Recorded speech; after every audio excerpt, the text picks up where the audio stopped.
Welcome back, guys. Welcome back. Well, I'm sure some of you seen this coming. Autopsy Simulator.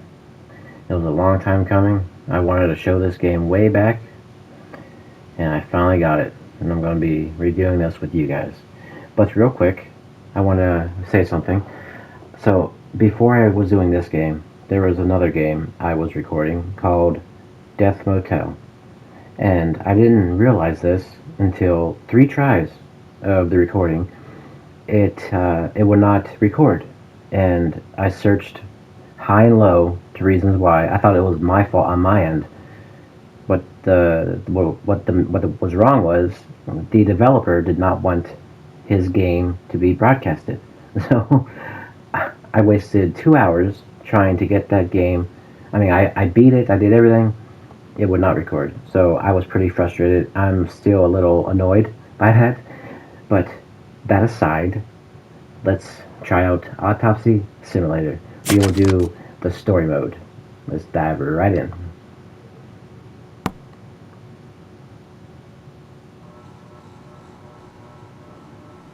Prologue. I will make this an Office episode. of the Medical Examiner, Pete'sville.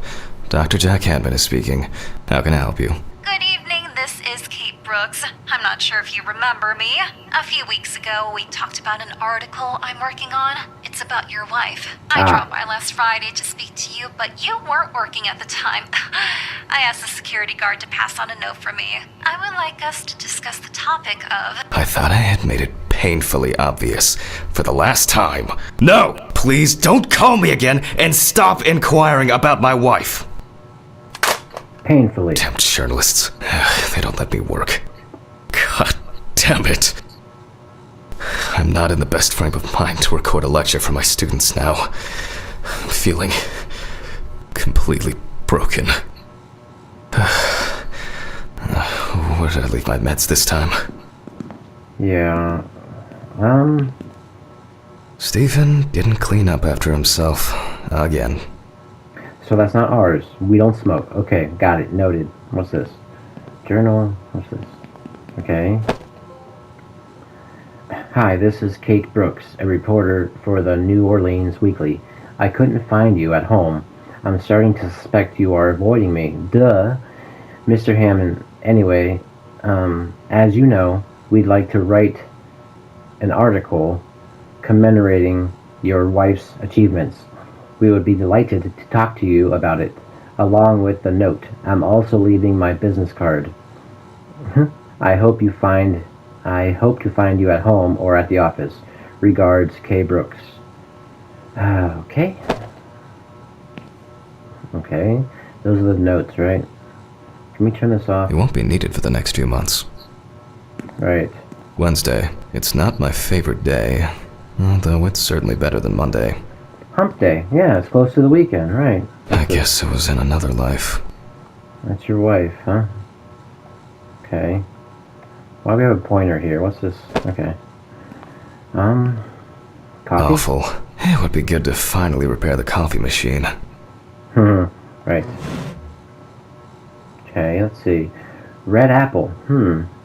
Big Red's cousin, perhaps? Yes. So, turn that off. Turn it on. Oh, look! Metal balls again. Okay. Yeah. So let's get our notes, right? They definitely pay me too little for this. Oh, how much do they pay you? Okay, who's that? Is that our father? Grandfather? Okay. Can we go in here? Yes. We can. We can go in here. Nothing, though. Okay.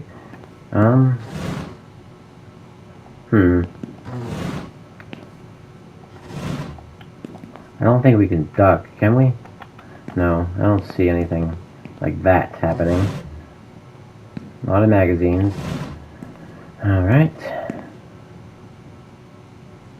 Okay. Oh, my headphones fell off my head. Okay, can we open this? No, I don't think so. What? Okay. Alrighty, anything over here? We need newspaper. Another kidnapping this month. Another person gone missing. Okay. Looks like got some beers, some whiskey. Right. Okay. The sensitivity seems a little off, but alright. Archives. Just as lifeless as the corpses they concern. Well, that's a great outlook, buddy. Alright. I think we're done with this room. So yeah, let's go. Wait, what's this? You can't look at that? What does that say? How to break out of this vicious cycle. I don't know, man. Oh, look. Pathology. How to combine the hands of a surgeon, the passion for a good mystery, and an exceptionally strong stomach. Medical University Diploma. I didn't know then that I would prefer corpses to living people.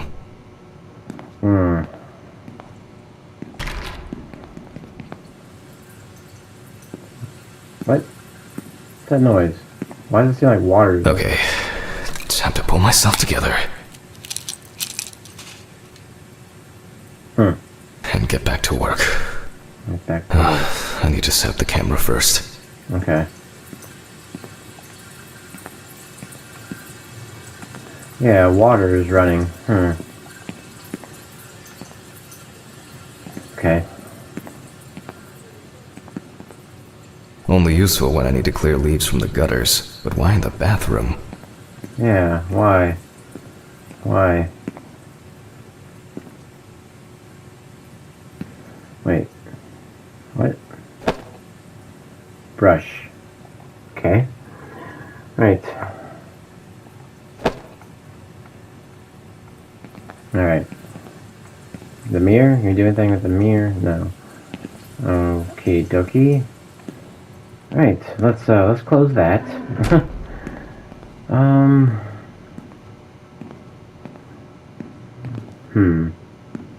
What's this? Out of order. What is it? Social room. Let's hope I'm not caught short this evening. Okay. We go in here? No. Alright, caution, caution. Okay. This is... What is this?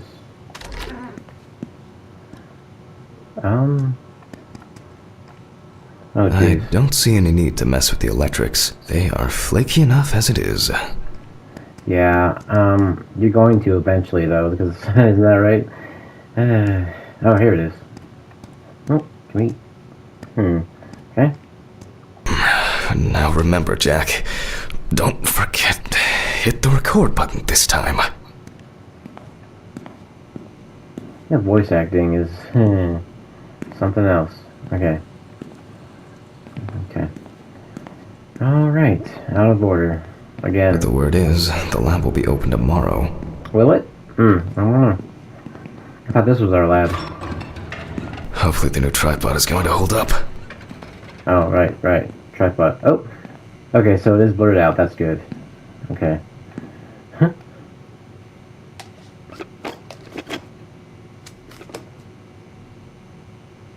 Now, I just have to get everything in frame. Is that good? This should be fine. November 20th, 1991. Time, 8:43 p.m. Recording for medical students from the University of Missouri. This autopsy is conducted by Jack Handman. Hello, everyone. Welcome to the autopsy room. Today, you will have the dubious pleasure of following a full autopsy, step by step. For those of you who have already performed your first autopsy, this will refresh your basic knowledge. In turn, for those whose knowledge is only theoretical, I advise not to watch this after a meal. Okay. Do we... Yes, put our gloves on, right? No? Take a look at the chalkboard, okay? Let's start. Tell students what is important in this process. Yeah. Always wear an apron, mask, and gloves. Goggles are a must when the job is splashy. And in case of sharp accidents, it's worth having disinfectants at hand. It's true that you won't get ptomaine poisoning straight away, but if your liver or kidney aren't doing well, you may end up with diarrhea.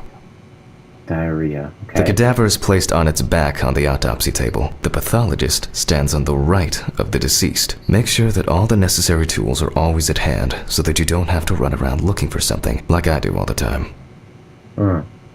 In the process of revealing and securing forensic evidence, it is difficult not to interfere with the original condition of the deceased. Written and photographic documentation plays a vital role throughout the entire examination process. Okay. During your research, be patient, inquisitive, but above all, attentive to detail. Many entries are visible at first glance, but sometimes they can be cover for more interesting stories. And lastly, remember that nothing teaches you self-narration like working with the dead. So get used to that fact soon. Everyone will think you're talking to yourself. Huh. Right. Now, Okay. onto the police folder. That will contain all sorts of pertinent information as to who the deceased might be and what potentially happened to them. So, let's take a closer look, shall we? Lot of tools. Scalpel, scissors, syringe, magnifying glass, knife. I guess I forgot to clean the knife. Yeah. Well, why would you do that? Yeah. Okay. Do I clean the knife now, or? Scalpel, No. scissors, Okay. syringe, magnifying glass, jeez. knife. I guess I forgot to clean the knife. You did. Okay. The what's this? deceased's name is Tobias Chambers, locally known as Old Toby. Homeless and unemployed for at least a couple of years. Okay. The deceased was found on the outskirts of a parking lot at a gas station, where he often begged and persistently offered drivers to wash their car windows. Hmm. The body was noticed by a station employee during the morning shift. Initially, he thought that someone had thrown some boots and a coat in a nearby ditch. It took him a moment to recognize the pile of clothes as the body of a man. Okay. He worked most of his life at the local port dealing with unloaded cargo. He was fired for being drunk and starting fights. His son runs a hardware store on his own. His wife left him years ago. They both had no contact with the deceased. That's sad. Okay. Signs of libation were found around the body. Empty bottles, traces of an inept attempt to start a fire, and a scattered makeshift blanket. That's it. It's worth remembering the context around the scene of a death. This allows you to better interpret any traces found on the body. I shouldn't start the procedure without gloves. Right. Now it's our turn to take some pictures for our files. If I can just remember where I left the camera. It's in here somewhere. It's in here somewhere? Okay. Should we put our apron on? Where is our apron? Huh. Okay. Maybe not yet. Camera. Okay. Camera. That's the camcorder. We need the camera. I don't think it's in here, man. Pick up the photo camera from the desk drawer. Oh, right. I'll read the prompt, Dan. There you are. I knew it was here somewhere. No, you didn't. Okay. As I mentioned at the beginning, before we begin the internal examination, we need to document the cadaver and the condition it arrived in. We begin with a full body photo. Try and stick to the top-down rule, but this is not always possible. Let's keep in mind it's all about the legibility, not the perfect frame. Right. Okay.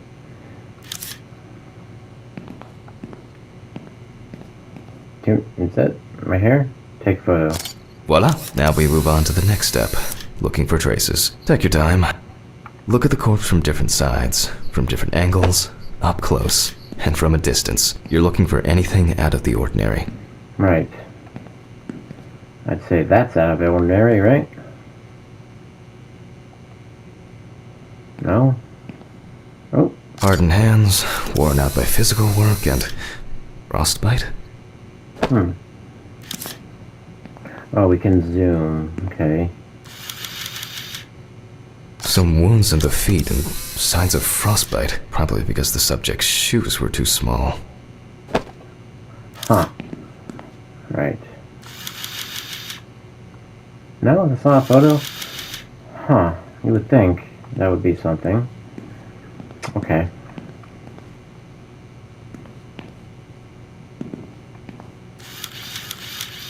Yeah. Sorry about that. Okay, here we go.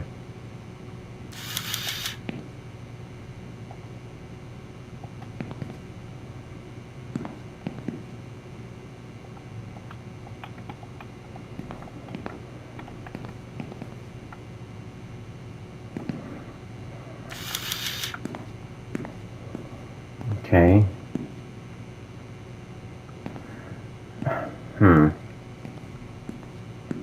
Can't I take that picture? There we go. Healed wound. Looks old. I'll take a closer look later. There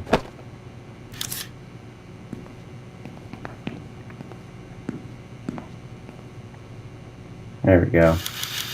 That's something interesting. It will be necessary to check whether this injury was severe enough to cause damage to the brain. In a moment, we will check which of our initial observations will be worthy of further consideration. But before we get to that, I need to write down some basic data. Okay.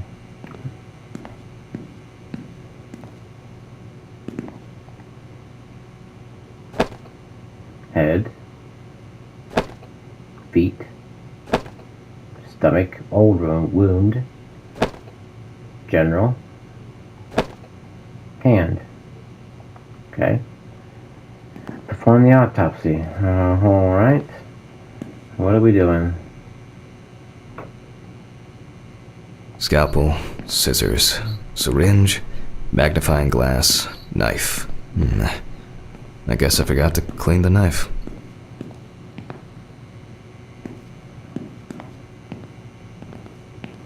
Alright.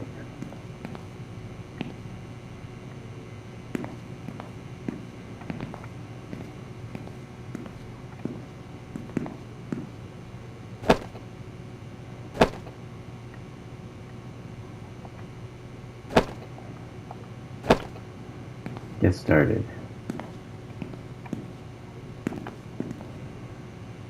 Okay, so It's been a while since the eyewash in this thing was changed. It's probably a health hazard now.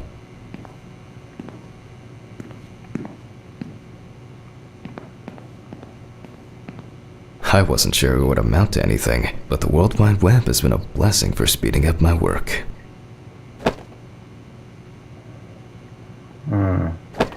happier days, okay?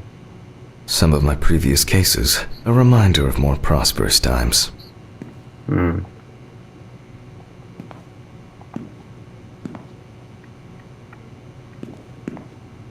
Seems to be set up and ready to go. My old but trusted centrifuge. Ideal for all the fluid tests I need to perform during an autopsy. Personal information. The deceased was unclothed. Date. Okay, as you can see, I note everything down on previously prepared forms. Every pathologist must keep a detailed record of every step of the autopsy. This not only allows you to track the procedure, but also collates the results together, upon which you may back up your conclusions. So, enough of the boring prep. Let's begin by taking a closer look at the spots I photographed earlier. For this, you're going to need a magnifying glass. Okay, magnifying glass. Which spot first? I can confirm the presence of ecchymosis on the deceased man's head. The appearance indicates the intravital nature of the wound. Add alcohol, which I can clearly smell, and this was an accident just waiting to happen. Okay. Hand. Here we can see frostbite on the fingertips. We can tell by the characteristic skin color.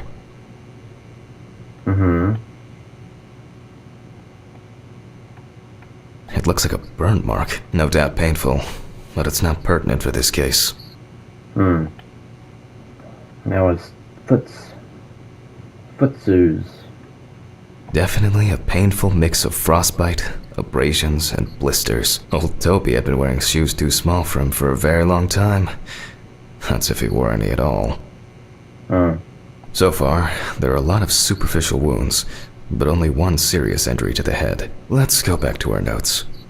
Okay. First, I mark the location of the entries and make notes for each one. So, the head wound. Definitely an important clue. This is something we'll investigate first. Alright then. Even though this type of wound didn't contribute to the deceased's death, we're still required to record it. You're right. We're not in frost season yet, but high humidity, wind, and the inability to warm up can also be causes of frostbite. If Toby's body was cold for a prolonged period, the frostbite could have resulted from the body's defense reaction. The safety of the internal organs is more important than fingers, nose, or ears. As you can see, we don't have much to go on. Let's write down what preliminary causes of death we can think of. I'd say the head, probably. Various types of accidents are a common cause of death among the homeless and the elderly. Perhaps old Toby slipped and accidentally hit his head. Right. And I'd say his foot. The nights have been particularly nasty lately. We will check if there are any signs of freezing internally. And his fingers. Considering the conditions in which he slept, his body may have become hypothermic. Yeah, I guess this. This is of no interest to us. Since the deceased clearly smelled of alcohol, I'll add alcohol poisoning to our list. Okay. Put down the clipboard and continue the autopsy. We Alright. still have one thing left from the basics. Rigor mortis. Perform the rigor mortis examination. Right. And how do we do that? Okay. Well, we take our deceased by the hand. Gradually we raise it. Oh.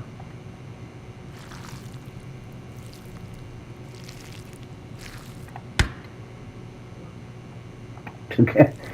Okay. Oh, I gotta stay in the line, I guess.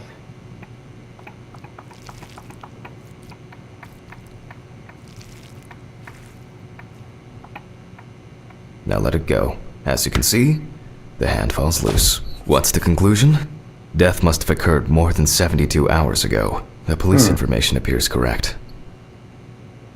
Huh. Okay. Interesting. Head trauma seems the most promising, so we'll start there. For this, I need an oscillating saw. Ooh, okay. Oscillating saw. The cut is made from ear to ear.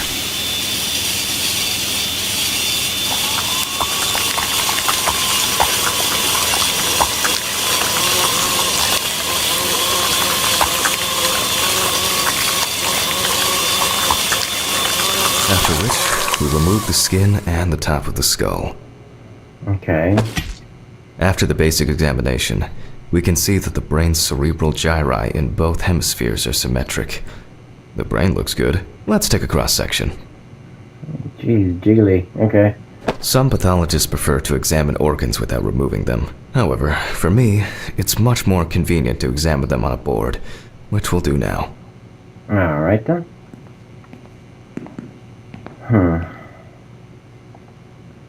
Holding a long, narrow blade knife in the dominant hand, we slowly cut the cranial nerves on both sides, all the time pulling the brain towards us. And how do you do that? Oh. Okay.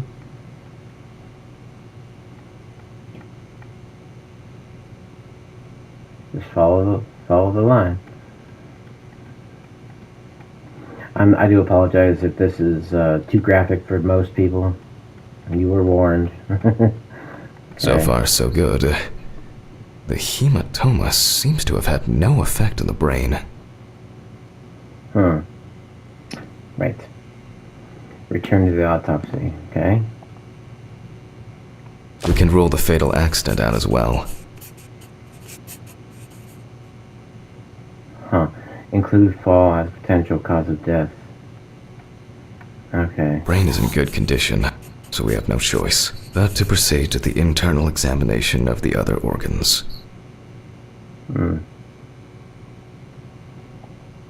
Okay. I grab a scalpel from my kit Do you? Okay, scalpel. The incision should be in the shape of a letter Y. Okay. We use a deep cut to reach all the way to the ribs and to penetrate the abdominal wall.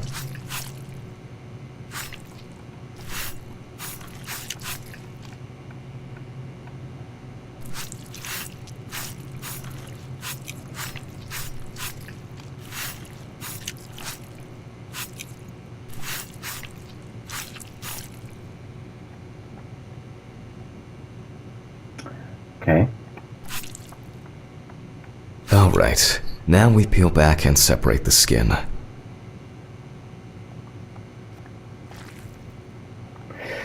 Oh boy.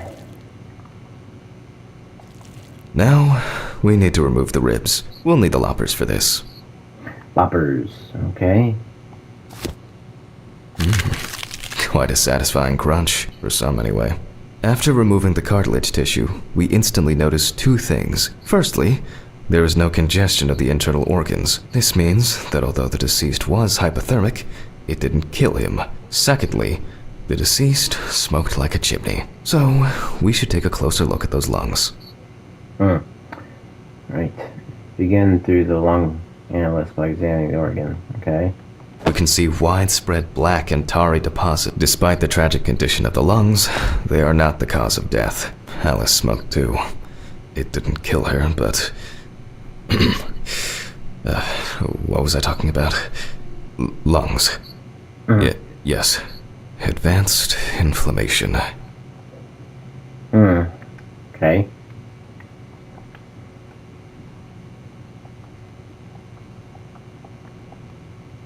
Mark the damage to the lung. Okay.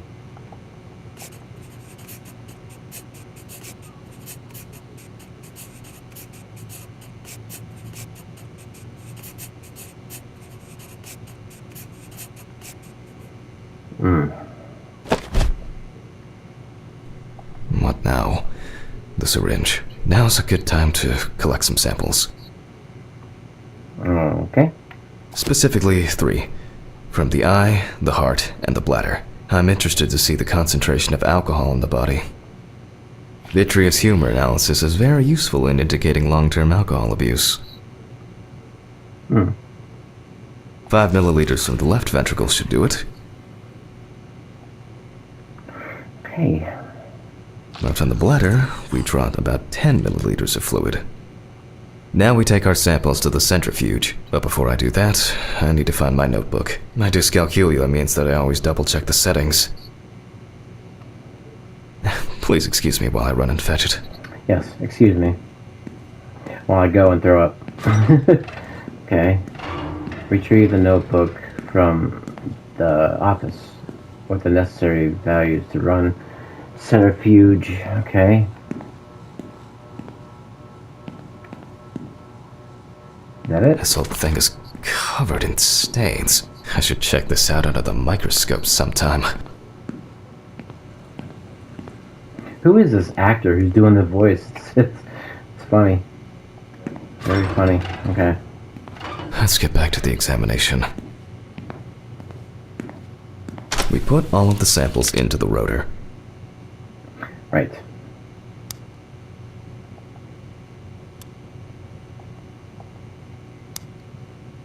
Now, we set the appropriate time and speed. Okay.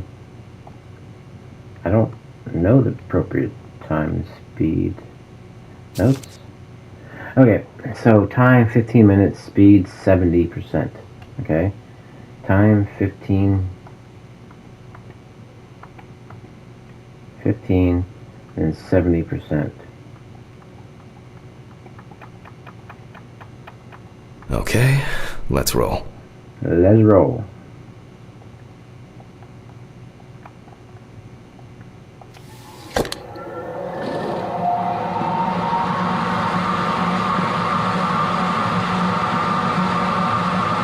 Oh shit. The fuses again. No. No. Where were we?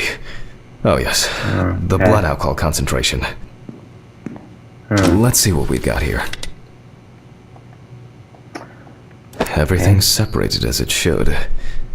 Our lab is closed until tomorrow after the last, incident. However, considering that Toby's favorite eau de parfum appears to be ethanol, I'm guessing the results won't surprise me at all.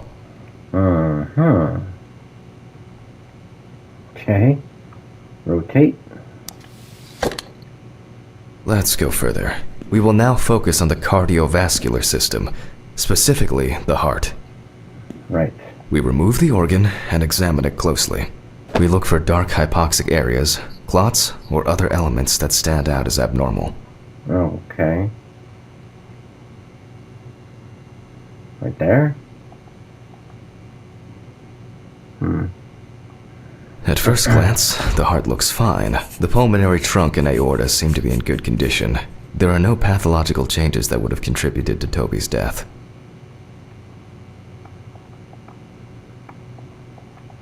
Now let's take a closer look at the stomach. Size is normal, healthy, pink color, and as Yeah. expected, the stomach has no major external damage. Okay. We must now cut it open and inspect inside. Oh, okay. Hopefully there's nothing... We'll do it carefully so that its contents do not spill out. Right, yeah. Okay. We open the stomach along the greater curvature, from the heart to the pyloric end. Oh boy. Oh, I already feel like there's something left inside. Oh. Ew. Like what? Something he choked on, perhaps?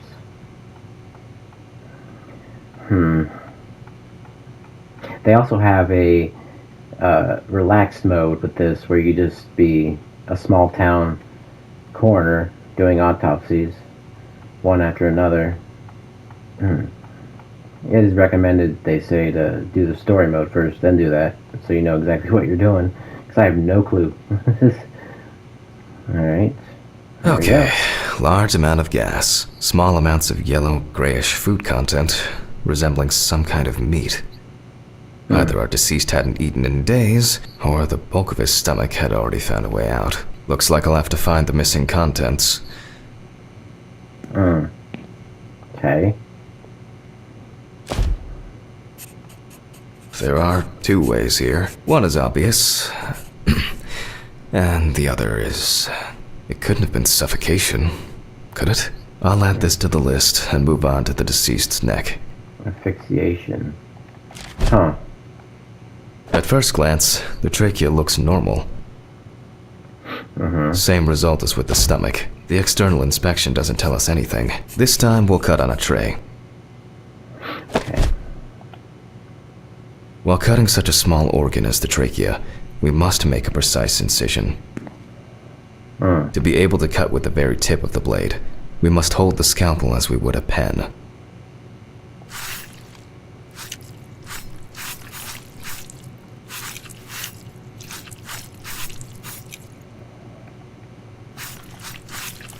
And after careful examination and deduction, we've got it, a clogged trachea. It's time to summarize the whole thing.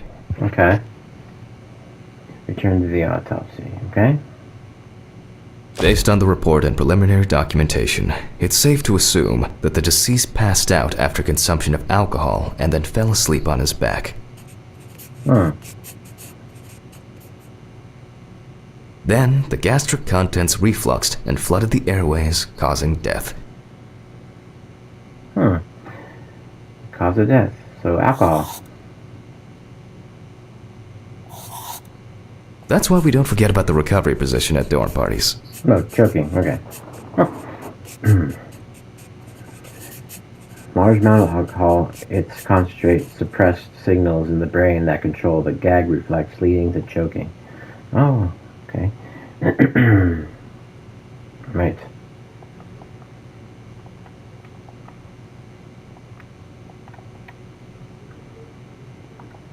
Yeah. Decide the appropriate manner of death. Okay.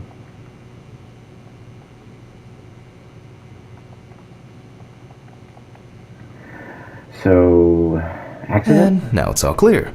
The death was suffocation. Now, signature. The mystery is solved. But for us, this is not the end. First, the dead body needs to be cleaned up.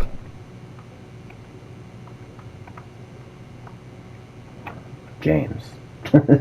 Okay. For this, we will need to close the body and grab the needle. First, Right. we unroll the skin flaps. And then, we sew the deceased back up. I'm using the baseball stitch technique. This stitching method is very strong and quick to do. Okay.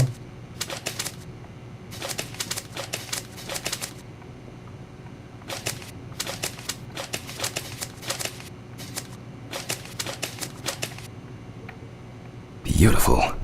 Yeah. Very beautiful. Okay. Now we say goodbye to the deceased and put them safely in the fridge, ready for the next stage of their journey. Okay. How do we... Okay. Goodbye. God, I'm tired. I'll drop these samples off at the lab on the way to the bar. Right. Okay. I'll call Steven. I don't feel like drinking alone today. But the word is, the lab will be open tomorrow. Okay. Hello? Who's this?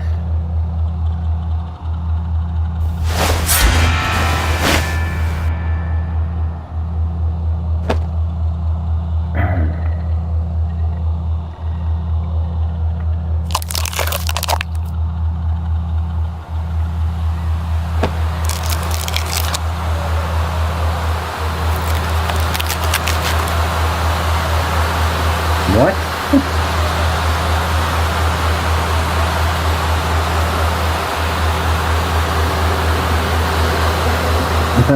Excuse me? Help?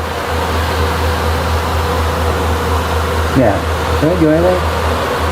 Get out of here? I'm drowning by stalls. Okay.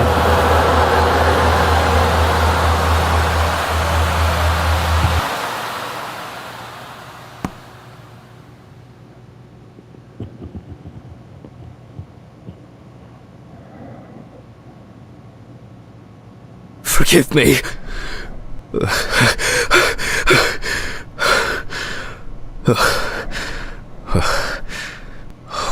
What? Fuck. I should take my pills. Take your pills in the bathroom. Well, we will. We'll do that. But that's going to be it for episode 1. I hope you guys enjoyed Autopsy Simulator. And like I said, there's a lot of graphic stuff in this game. Viewer be warned. So yeah, we'll be back to this. Let me know if you liked it. I forgot my microphone was propped up, so hopefully you guys heard me. Oh boy. Anyways, so yeah, I will talk to you guys later. And on that note, later for now.